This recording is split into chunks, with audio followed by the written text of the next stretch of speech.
thème de la conférence était des citoyens dans une société de flux. Je trouve que la problématique est extrêmement intéressante et je pense que l'école tout entière devrait réfléchir à cette question-là. C'est quoi notre société aujourd'hui et qui forme-t-on? Je pense que la notion de citoyenneté mérite d'être repensée. Qu'est-ce que c'est qu'une culture laïque aujourd'hui? Mais comment cette culture elle doit engager l'école dans le monde? Moi, j'aime bien parler avec d'autres de cosmo-éducation, c'est-à-dire réfléchir à la formation d'un citoyen sur la planète, les interrelations dans le monde. Je trouve que c'est vraiment un thème qui est très important. Il faut aujourd'hui aborder le monde par une approche qui n'est pas disciplinaire. Ça ne veut pas dire que les disciplines sont inutiles ou reléguées. Je pense qu'il faut faire comme le SOC a proposé, c'est-à-dire d'abord on prend des langages, quels sont les langages d'aujourd'hui, deuxièmement les méthodes pour apprendre. Ça c'est quelque chose qui est fondamental.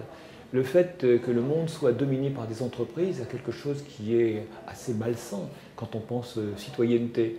Penser une société numérique ou penser la formation d'une société numérique, je dis souvent, c'est réfléchir à ce que c'est que les fondamentaux dans cette société. Qu'est-ce que c'est que lire aujourd'hui? Qu'est-ce que c'est qu'écrire aujourd'hui? Qu'est-ce que c'est que compter aujourd'hui?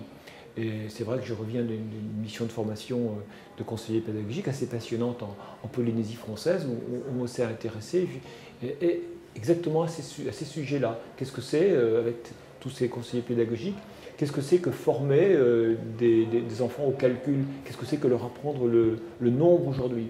Et leur apprendre le nombre, c'est leur apprendre des habiletés opératoires, une agilité mentale qu'on n'avait peut-être pas autrefois. La priorité au calcul mental est absolument essentielle. Et je disais dans la conférence que peut-être que les algorithmes posés, traditionnels, sont beaucoup moins nécessaires. Moi, quand j'étais enfant, j'avais effectivement besoin de poser des additions parce que le monde avait besoin je n'avais pas d'autres outils. Je n'avais pas de calculatrice à l'époque. Aujourd'hui, quand on a des calculatrices, des calculettes, il est plus important de savoir calculer mentalement que de poser un algorithme traditionnel. On peut multiplier les exemples. On a toujours besoin de faire une opération, mais ce qu'on a besoin, ce qui est nécessaire, c'est l'ordre de grandeur. On a besoin très rapidement. Si je veux le résultat exact, je prends ma calculette. Ça ne veut pas dire que je ne vais pas apprendre les algorithmes. Ça veut dire que si je les enseigne, je vais les enseigner dans un but différent. Il ne peut pas y avoir de savoir pour un individu totalement déporté sur l'extérieur. Si on n'a pas dans sa tête les moyens de traiter l'information, on ne peut rien faire. On ne peut pas se construire une culture, qu'elle soit historique, géographique, mathématique, littéraire, musicale. Si on n'a rien en référence, on ne peut pas avancer. Donc ça, il faut vraiment que l'enfant, l'adolescent en prenne conscience. Donc le premier devoir, c'est la prise de conscience que le cerveau, c'est quelque chose qui est indispensable. Le cerveau, et plus on est jeune, on le sait bien, les neurosciences nous le confirment, c'est extrêmement malléable, plastique et évolutif tout au long de la vie, ça ne s'arrête jamais. Mais si vous n'avez rien dans le cerveau, vous ne pouvez rien faire, on ne peut pas agir dans le monde.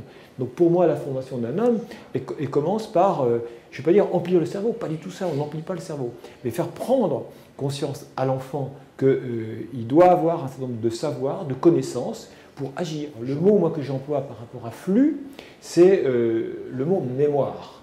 Ça, je crois qu'on vit dans une société de flux, les informations coulent sans arrêt, on parle du robinet, etc., du flot, du flux, on le voit bien, toutes les chaînes que l'on a, tous les canaux nous diffusent, nous déversent de l'information. Maintenant, qu'est-ce qu'on garde? Qu'est-ce qu'on garde d'essentiel? Qu'est-ce qu'on garde dans notre mémoire de façon à s'en resservir à chaque instant? Et qu'est-ce qu'on garde pour soi dans des stocks qu'on se constitue?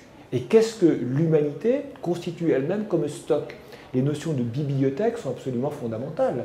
Les bibliothèques, qu'elles soient numériques ou pas numériques, c'est ce qu'on va garder, qu'on va pouvoir retrouver. S'intéresser sur, voilà, qu'est-ce qui est nécessaire aujourd'hui de garder, qu'est-ce qu'on va acquérir, parce qu'il faut encore acquérir des choses.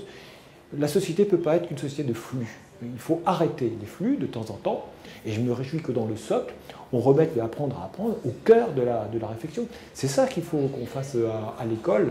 Vraiment, il y a un enjeu complètement essentiel.